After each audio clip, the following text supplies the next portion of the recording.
and welcome to Note Doctors. My name is Paul. My name is Jenn. My name is Ben. And we are your hosts. We are all university music theory instructors who are passionate about music theory and music theory instruction. In this podcast, we will be talking about all things theory with some of the best music theory teachers in the country. If you want to know more about music theory and the most effective and innovative ways to teach it, this is the podcast for you.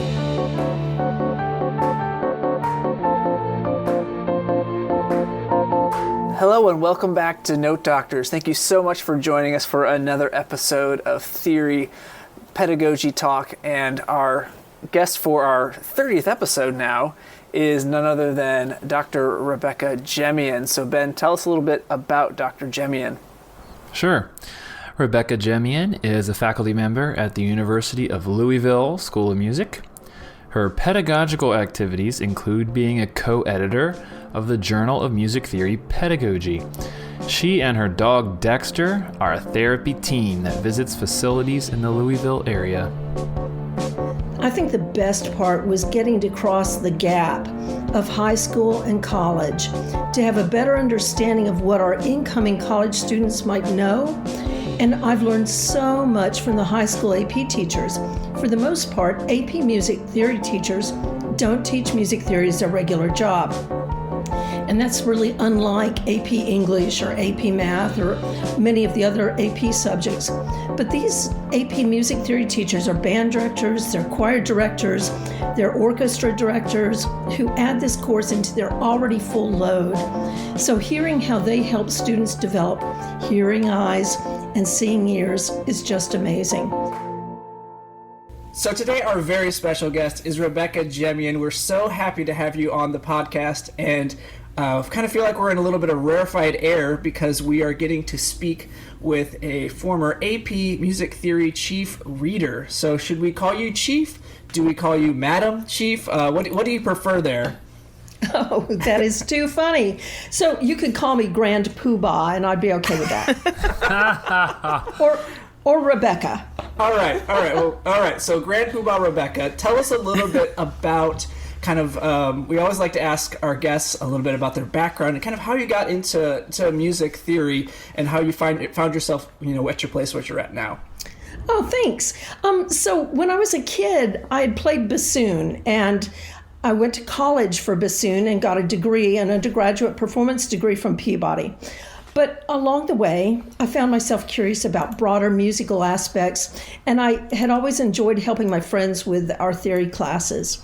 I got a nudge from a former teacher that I might do well to pursue theory in grad school and look to combine bassoon and theory as a career. So I went down the road from where I think you all are. I went down to UT Austin and have a master's degree in theory from there.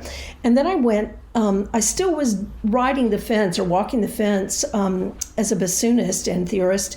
And I spent 3 years as a freelance bassoonist in Chicago. I was a member of the Chicago Civic Orchestra, and I played extra with the Chicago Symphony Orchestra on a few occasions. I had summers as a fellowship performer at the Aspen Music Festival, but it didn't seem like I was going to win a job in an orchestra. So I still had that theory interest, and I went and did doctoral work at Indiana University. And since then, I had 13 years on the faculty at Ithaca College, and I've been at U of L since 2013. Thanks. Yeah, that's great. It's so interesting. So many of our guests come in with some type of performance experience oftentimes, or playing in a band or singing. It's about making music that gets people into it, and then they find themselves into theory, but it's always the playing that comes first, it seems. Yeah. Being a musician is fantastic. Sometimes I think so people true. think theory and performance are like polar opposite ends of like music study, but I see it the exact opposite way. I see that theory and performance are linked so closely that it definitely draws me in. Both fields draw me in. I got my master's in performance on the trumpet and do a lot of gigging still today, and they're always connected. There's always something that when you go out to a gig that connects to theory, what we're doing in class, or even just reading a tune down a third or something like that. When you're performing with a vocalist, for example, things like that, just relating all the time. They are by no means, in my opinion, opposites, but they're closely linked. Totally agree. So you've served as the AP Music Theory Chief Reader. I already established that fact. But can you tell us a little bit about what that role is, how you landed in that spot, and what that person does? Sure, I'd love to talk about that. I occupied that position from July 2014 until June 2018, so it was a 4-year job. The job of chief reader is to coordinate with College Board, who owns the AP course and exam, coordinate with ETS, who develops and administers the AP exam and the reading. The main part of the job is to oversee that the 7-day reading of the 9 free response questions on almost 20,000 tests goes smoothly and is completed on time. As part of that, I was involved with the selection of the AP teachers and the college faculty to do this reading. So the culmination are those 7 days. That's a critical part of the job, but every week there are copious tasks to do. It's important to work with the test development committee to ensure that the test is fair, comprehensive, and appropriate. And if I can, I'd like to say a couple of words about the best parts of that experience. I think the best part was getting to cross the gap of high school and college to have a better understanding of what our incoming college students might know. And I've learned so much from the high school AP teachers. For the most part, AP music theory teachers don't teach music theory as a regular job. And that's really unlike AP English or AP Math or many of the other AP subjects. But these AP music theory teachers are band directors, they're choir directors, they're orchestra directors who add this course into their already full load. So hearing how they help students develop hearing eyes and seeing ears is just amazing. During the time I was chief reader between 2014 and 2018, we moved away from having students send in cassettes for their sightseeing assignments. Very progressive move right there, I might add. Yeah. So at the beginning of the time, cassettes and CDs were an option. And by the time I stopped, they were moving toward online digital submissions of the sightseeing examples. And a lot of my time was spent on those efforts.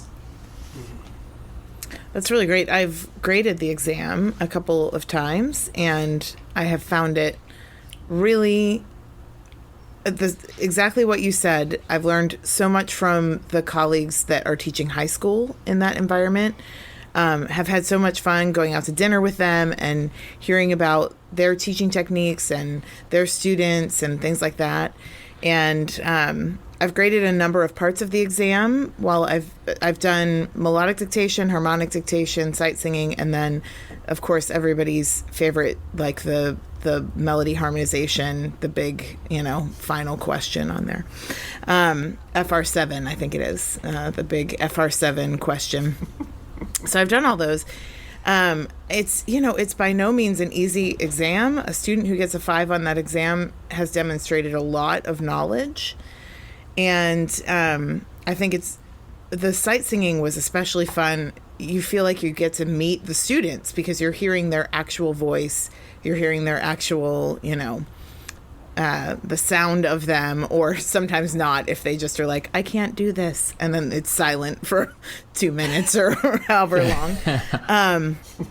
But it's just, and the experience of being a reader has been really special. I have really loved doing that. It sounds, when you're saying you grade 20,000 exams, I remember doing that math one time. It was like doing the melodic dictation, and it's me and 3 other readers, and I thought, that means we're all grading 5,000 exams in 7 days. And actually, it turns out to not be 7 days, because you get so fast at it that melodic dictation we would always finish by the end of like day 3 or 4, and then we get trained on another question and go grade something else. So it's really an amazing experience. I'm assuming you started out as a reader yourself and then kind of moved up from there. Jenn, you're exactly right. And I so concur with everything you're saying about the experience. Yeah, I began as a reader, and over a few years, I was able to get to read all the different questions that get graded. was really wonderful to broaden my thoughts about how assessment can work, how it can become more thorough and evenly done. I do love seeing colleagues at that setting, and it was possible to spend time more casually than you do at SMT or regional meetings. So there are other levels of leadership before you get to chief reader, and I'm really not sure why I was tapped to go through them, because there are so many qualified people at the reading. Janet Palumbo, who led the AP Music Theory Division at ETS for many years and just retired recently, said they look for 3 qualities in a chief reader: thorough knowledge of the subject matter, attention to detail on the level of a meticulous accountant, and interpersonal skills of a diplomat. I'm not convinced that I have all those qualities, but there we are. I think I was in the right place at the right time. I settled into the more challenging sightseeing question, like you were saying, Jen. Many readers dread that question because you wear headphones all week long, and the student response is not displayed on a piece of paper, but rather has to be interpreted by the reader. There's a huge variety of student responses, as you were saying, Jen. The student who just says, "Oh, I can't do this," or tries and then can't really do it, to the student who's so confident that they meow their way through the example, the meow, meow, meow, meow, whatever it is. You never know what you're gonna get when you start a response. But it was really fun going through the training with my fellow readers so that we could score consistently and accurately. And gradually I got pushed up the ladder to chief reader designate and then chief reader. And those also had some cool opportunities for learning. And you're doing that all the while you are still a full-time faculty member, right? And so how do you balance those 2 areas? Oh my gosh. I don't know if you'll include this on the podcast, but so I became chief reader designate just a few months before I won the position at Louisville. And the position at Louisville was incoming assistant professor, starting again on the tenure track. And so it was really, really hard. It was really hard. How did I balance it? My husband did all the work at home. He always does the cooking and the cocktails, and he did all of the work. Good luck with that, folks. That's as you kind of talk about that, and we've talked with other. This will come out after our conversation with Jenn Miyake, and she also talked about the challenge of balancing service and with in your position at the school, and being on the tenure track and having those obligations as well. And it's a really, really big challenge to balance those 2. I totally agree. Yeah. It was amazing because chief reader usually goes to a very experienced person in the career, and the opportunity at Louisville came up, and I really couldn't avoid it because, Ben, I don't know if you know this, but my husband is in Louisville and I was in Ithaca, so we were commuting. I had to join him, no question. Yeah, it was really challenging for those years because I felt exalted in some way. I felt like a grand poobah, but I also felt like a lowly, incoming freshman faculty member. Yeah. Well, you were my chief reader. At least one of the years that I did AP. And I've always been so impressed. The chief readers make their way around to everyone multiple times. So when you're reading the exam, the chief reader, is going to stop by various times and just say hello to everyone in the room, maybe kind of glance over your shoulder as you're grading something, give you a good job sticker. You need those diplomatic skills for sure. You keep everyone going when they're in hour 7 of a long day of grading things.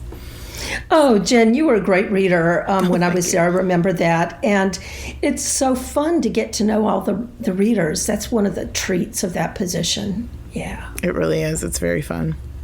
So are there some things that the AP Music Theory exam does really well that you wish that more college folks knew about? That is such a great question. There's a lot of talk about AP Music Theory having a philosophy of teaching to the test. That the test is, all the AP Music Theory teachers do is get people ready for the test. I think that's true, but I don't think it's a bad thing here, because the AP exam gives students many ways to show what they know. It's a test that's designed to assess basic knowledge and very advanced knowledge.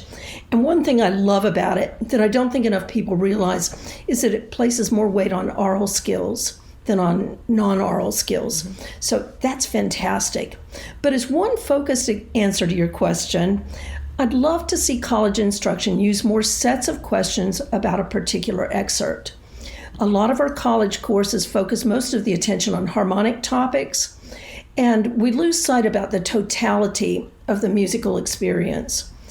The multiple choice part of the AP Music Theory exam, and that's something that we don't ever see in the week-long part of the reading, but the multiple choice part includes several sets of questions, each set based on a given excerpt of music from a different style period. And some of these question sets are oral, others are based on a score excerpt. And they're typically 4 to 6 questions per set. They cover many different topics. So it's a terrific way to have students thinking about music theory in a more comprehensive way. Now, if I remember correctly, I took the AP Music Theory exam approximately 18 years ago. So you can, for those of you that are calculating quickly, yes, you can figure out how old I am now. It's out there for all the listeners. But I remember there being questions even on timbre, for example, answering, what particular instrument group do you hear in this section of an excerpt, and doing that as a multiple choice question. So even, as you say, on the written portion, you're assessing things like timbre, you're assessing things like oral skills, even though, quote unquote, that's the written test, multiple choice written test. I think that's a real strength, like you said, for the AP test. If it's still there 18 years later, I humbly ask if it is. So Ben, I think I remember reading your exam.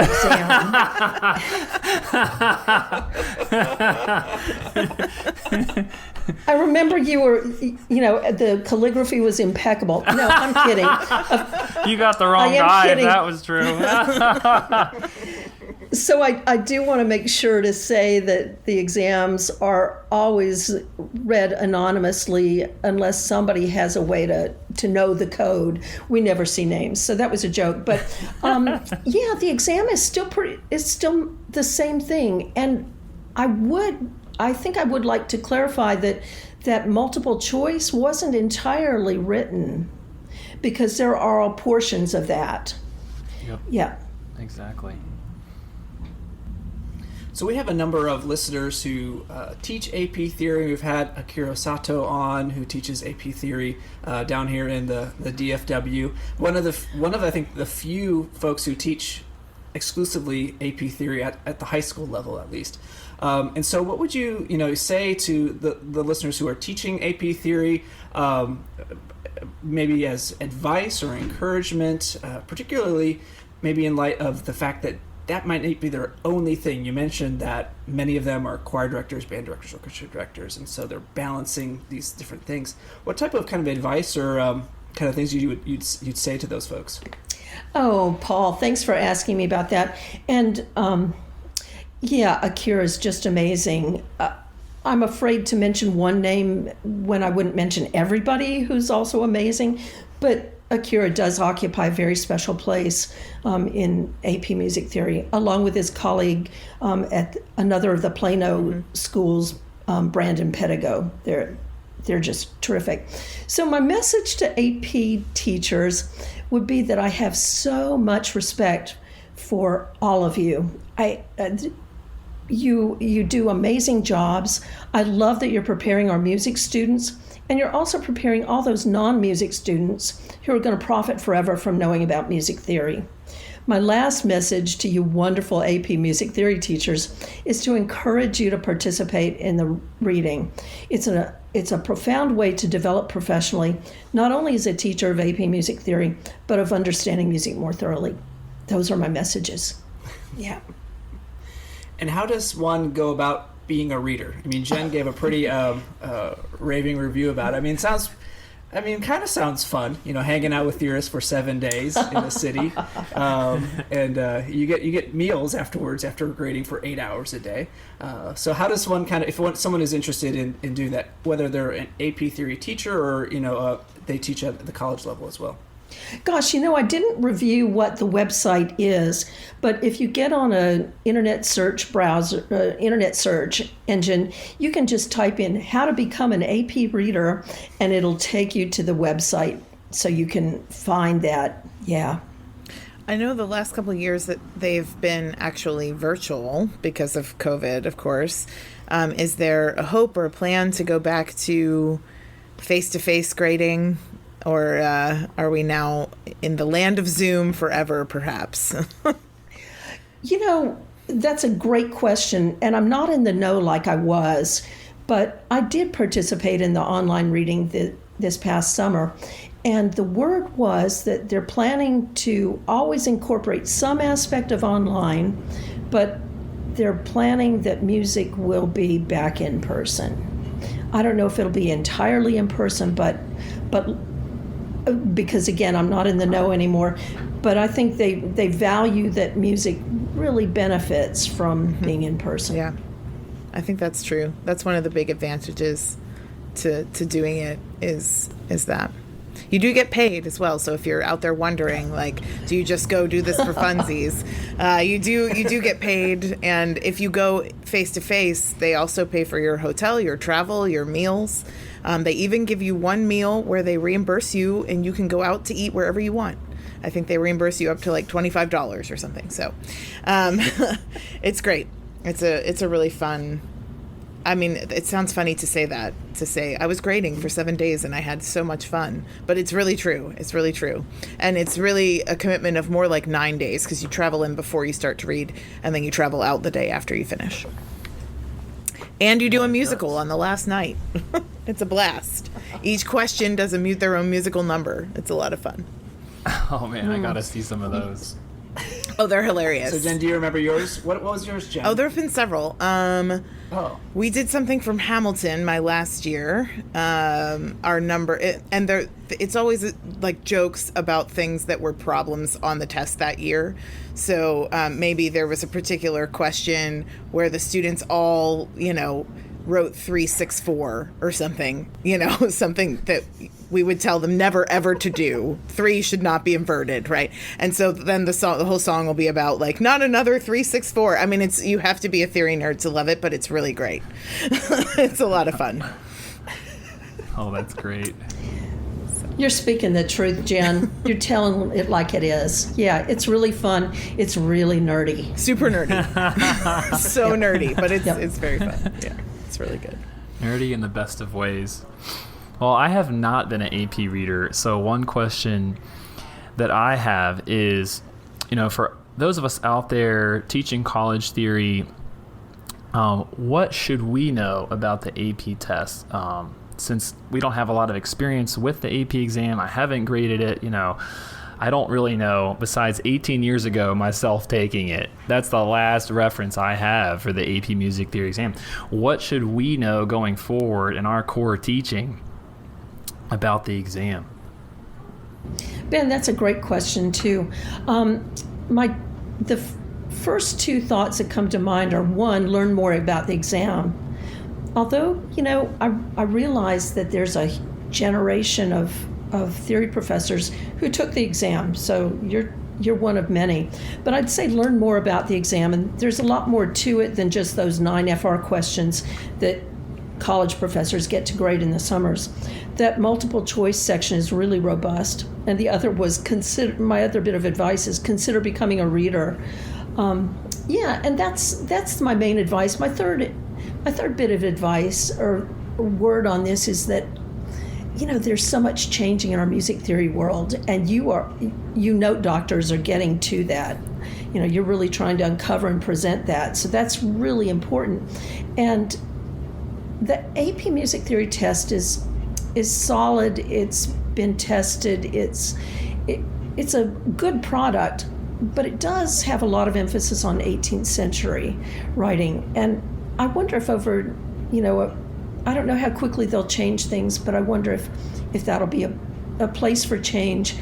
And the way to do that, part of that would be that college professors will be discussing the relevance of the test to what happens in our curricula.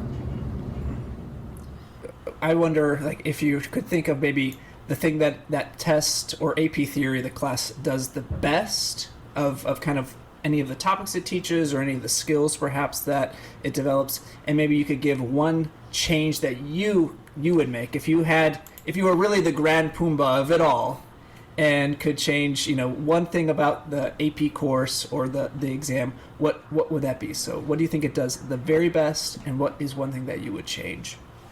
I think one thing it really does well is develop students' ears.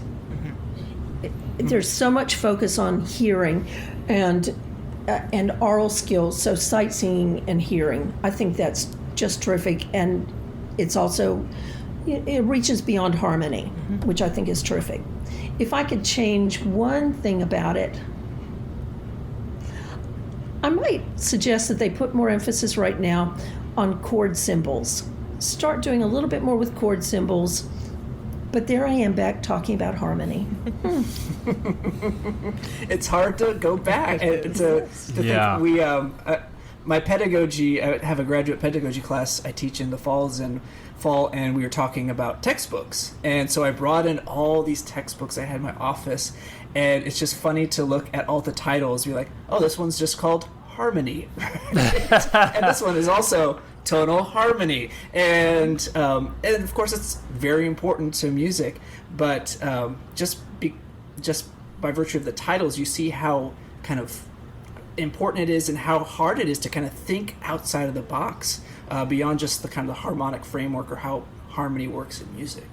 Our whole field kind of comes out of that, It's like all the people who made a name for themselves. They wrote a harmonielehre, right? Like that's how you get started. Is you write like a new idea about harmony. So there's a long tradition that we're trying to shift away from, or being more inclusive. At the end of a very long tradition of doing it a different way. So it's going to take time. Yeah, it's kind of a bit paradoxical in some ways, because I had gone through a bunch of meetings with some of our jazz faculty, and we're going through this integration where we're integrating jazz into the core theory classes. And as I went through all these jazz theory oriented books, in other words, not titled Harmony, but entitled Jazz Theory, right, or Jazz Fundamentals, they have harmony throughout as well. The notation is different, right? It's lead sheet symbols and all kinds of different notations and extensions, and modifications to dominant 7. And I went back, in some of the meetings to the jazz band, I said, I'm really trying to take harmony for what it is and do that well, but I don't want to spend so much time on harmony. I want to integrate jazz theory. I want to integrate what's in these wonderful textbooks, but I also don't want to wind up talking more and more about harmony, in the classes. So it's hard, yet I do want to integrate jazz, right? I want to do both. But that's one thing that I've just been conflicted about, I guess, over the last couple weeks, especially. So tell us about your university. What kind of music majors do you offer? Who are your students? What are they up to? What's it like to teach there? Oh, thanks. The University of Louisville is a public metropolitan university in Kentucky.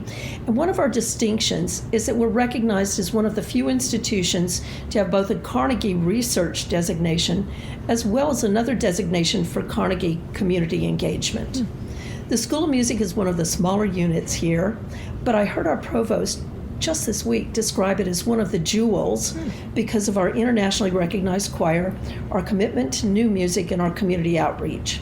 We offer bachelor's and master's degrees, no doctorate, and the degrees are in education, performance, music therapy, jazz, composition, conducting, new media, and probably some I'm not remembering. And I would describe our students as resilient, talented, smart, and caring.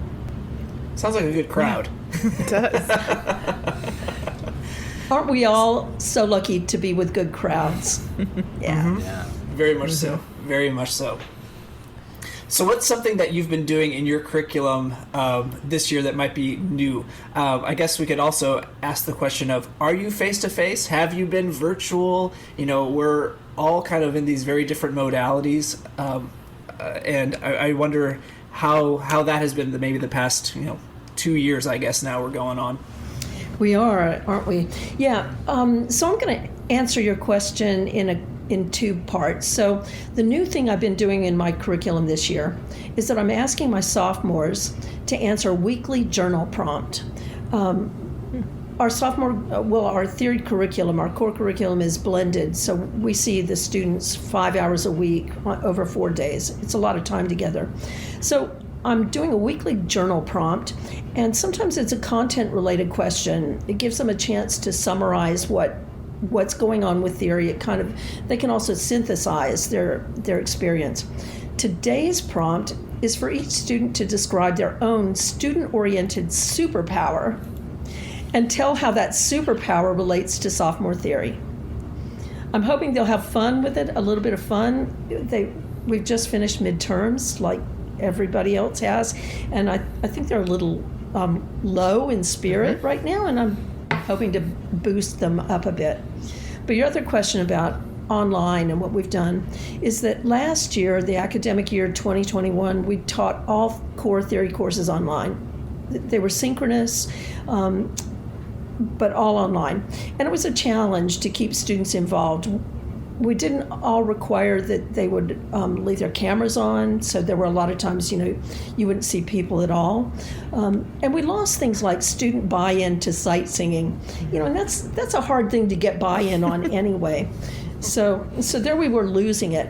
But my theory colleagues are all amazing. We were all named as student champions during the year because we were reaching out to our students, keeping them involved. So we started back in the classroom at the beginning of academic year 21. Back in August, we all came back to the classroom. All people in the School of Music, students, faculty, staff, audience members even, are required to be vaccinated or have an approved exemption. We wear masks inside the building. We space 3 feet apart when we're singing. And we're all really happy. We're happy to be together, happy to learn in a way that's a little more familiar and that we feel has opportunities for us. There are challenges a lot based on what didn't happen last year. So with my sophomores, I'm coaxing them into sight singing, and I'm trying to lay out breadcrumbs that they will eagerly pick up. So maybe they're donut crumbs, That's better to me, yeah. Yeah, I was completely online last year as well, and I'm teaching Oral Skills 3 and this semester, and we were getting ready for our first sight singing exam, and they're like, wait, we're going to be doing it in your office in person?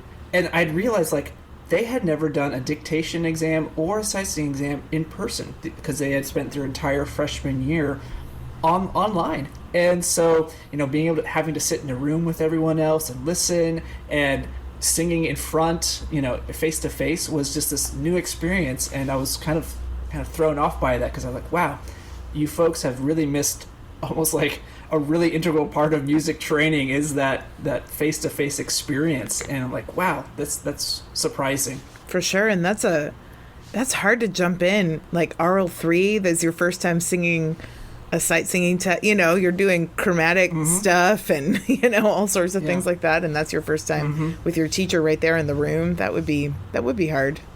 That would be a hard transition. Yeah, they were a little apprehensive about it. Although I will say, I gave my students last year, we were back face to face, but Oral Skills met in a room that was large enough where they could sing, and so I gave them the option of doing Zoom final exams or face-to-face final exams, and they unanimously chose face-to-face. They wanted to be in the same room. And so we, they sang behind like a little plexiglass wall, and we all wore masks and all those things. But I mean, there's so much, you can evaluate so much better face-to-face than you can on Zoom as well. And you don't run into things like, oh, I'm sorry, I'm going to need you to sing that again because it was breaking up the whole time where you froze.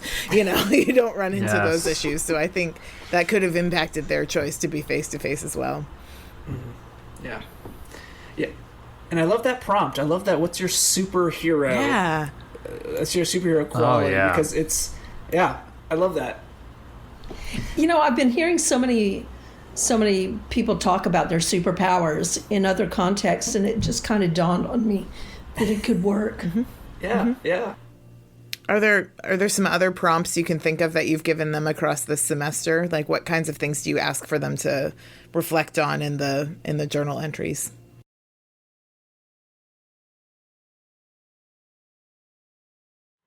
But some of my other prompts this year have been to summarize binary form or talk about the modal scale degrees.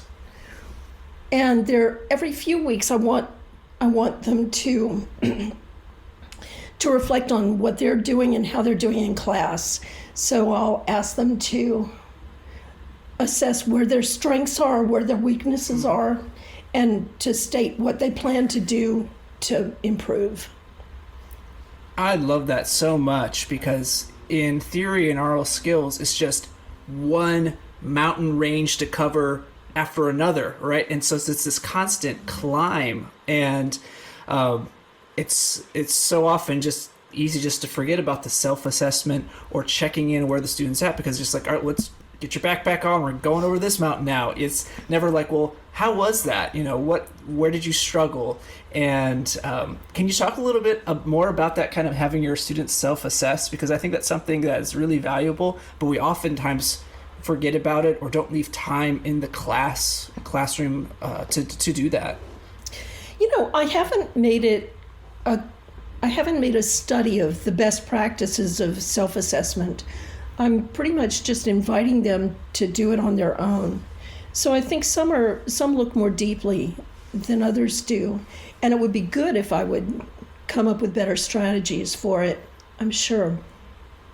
I've got a special group of students. We assess our students when they start the theory curriculum as freshmen, and we group them, and they go through the courses, the curriculum in their grouping. And I've got sophomores who are the least prepared, and the range of needs that they have is so wide. You know, some still have trouble matching pitch, and some never learned to say C sharp if the sharp's in the key signature, but it's not on the, you know, which also really affects them when they try to spell triads or identify them. So it's really hard when they're sophomores to get through each of those individual problems and try and help them, you know, build in the remediation that they need. So I'm hoping, you know, that I just reach out to them, connect with them as people, help to show them what they could be learning.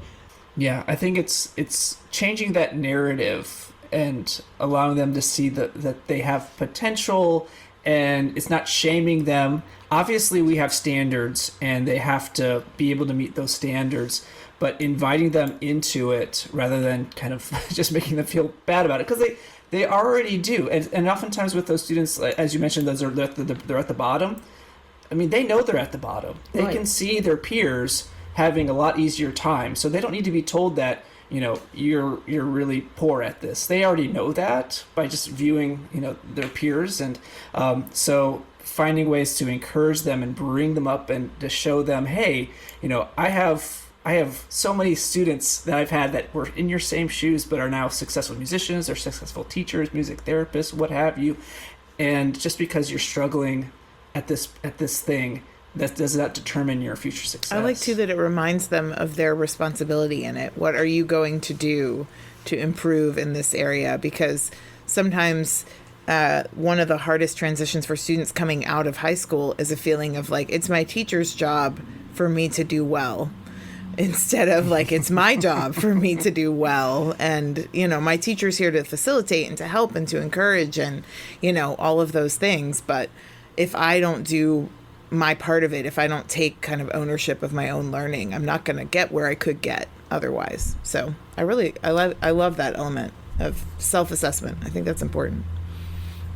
Thanks. Yeah, that was one of the things I'm noticing my students saying, is that last year being online, it was hard for them to learn. And for some of them, it was really hard for them to learn. And they'll say that there was so much, that the teachers gave them so much. Theory teachers last year, would spend time going over the material for an audit, and lots of time. And I don't do that, and I've forgotten that we might have done a little bit more of that last year than we did. So I'm trying to find ways for them to comfortably take on the learning on their own. Mm-hmm. That's great. Yeah, I would even argue that self-assessment ultimately in terms of just career pathways could be more important than anything, we're just giving them in general, because ultimately we're not going to be there with them for the rest of their lives. It's kind of up to them to reflect, like, how did that lesson go with my band today, or how did that lesson go with my choir, and what are my strengths and weaknesses? Because when I go to Texas Music Educators Association or whatever it is, I want to go to the sessions that are really going to improve my, professional, my professional development. There it is. That's the word I was looking for. My professional development. Not going to sessions things that are already your strengths, right? But going to sessions that are really targeted to your weaknesses, and then taking that back to your school and saying, yeah, now I can really glean something from this session, and that's a really part of self-reflective practice. Yeah, I bumped into a student the other day who is student teaching right now, a music ed major who's student teaching, who was saying, I want to do well, and I'm getting, this feedback, and sometimes I think, why didn't I think to do that? And then and I said, okay, first of all, be grateful for the feedback, because I'm having to give myself feedback. This many years into teaching, I've been, I started teaching Oral Skills 1 at like 23 years old. It's been a while now that I've been teaching it. And I'm still every time like, what can I do differently next time? What can I improve on? What didn't work for this group of students? Why didn't it work? And this student said, "You're still doing that?" And I was like, of course, of course.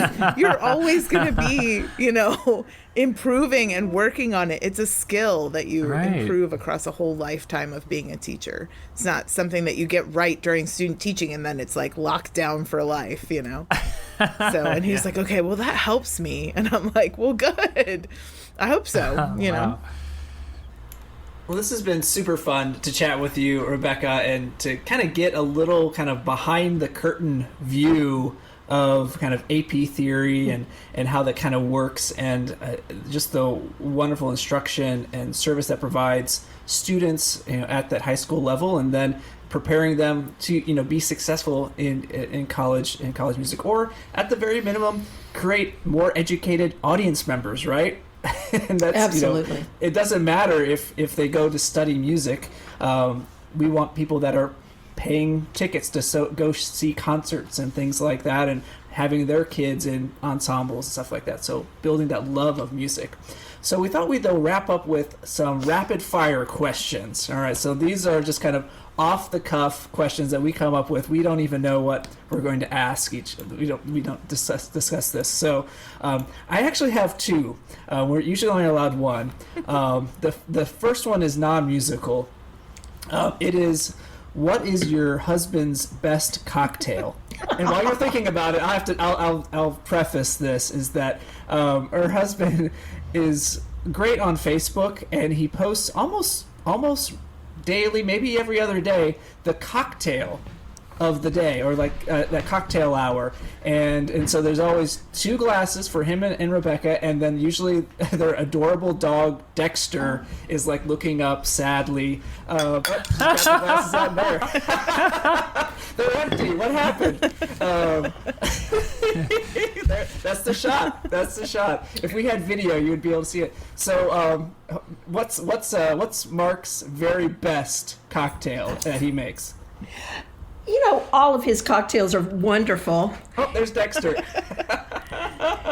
They're all wonderful, but I love the ones that he does with ginger, or some sort of a ginger liqueur, and he's very careful with the flags that he garnishes them with. So, well, they look delicious, and so I love it. So that was my non-musical one. My musical rapid fire question is kind of thinking about yourself when you were a beginning, music student.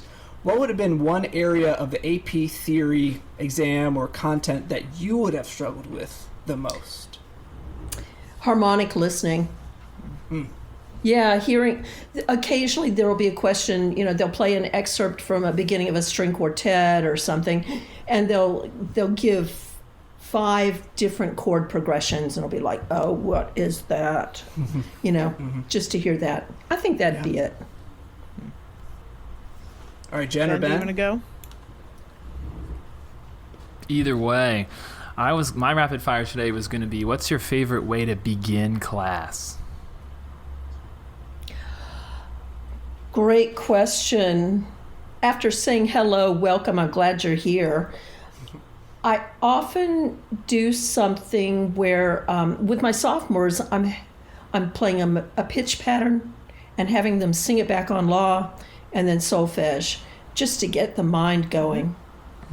That's great. I love that activity. Okay. It's fantastic. Yeah. So my question is, favorite AP free response question to grade? Wow. Great question. This summer, because I know them all. I really know them all. I know them all. So this summer I was assigned to grade FR7. That's the melody harmonization one, and that's a challenging one. And everybody thinks that's the hardest question. Everybody says, oh, that's it, but they're wrong. Sight singing 2 is harder to grade because you don't have something to look at as you're reading it. You have to do it through your head. And we finished our FR7 question early enough that we were assigned to something else. And I was assigned to sight singing 2. It was like, I'm home. Yes, I'm home, because I really know how to listen to that. And my table leader, who was, monitoring what we were doing, had never read sight singing. And I know that he was hoping to say, Rebecca, why don't you think about giving the student this point? And I was like, no, I know more than he does on this one. So it felt kind of good. I'm not naming him. I'm not saying who he is, but we all know him.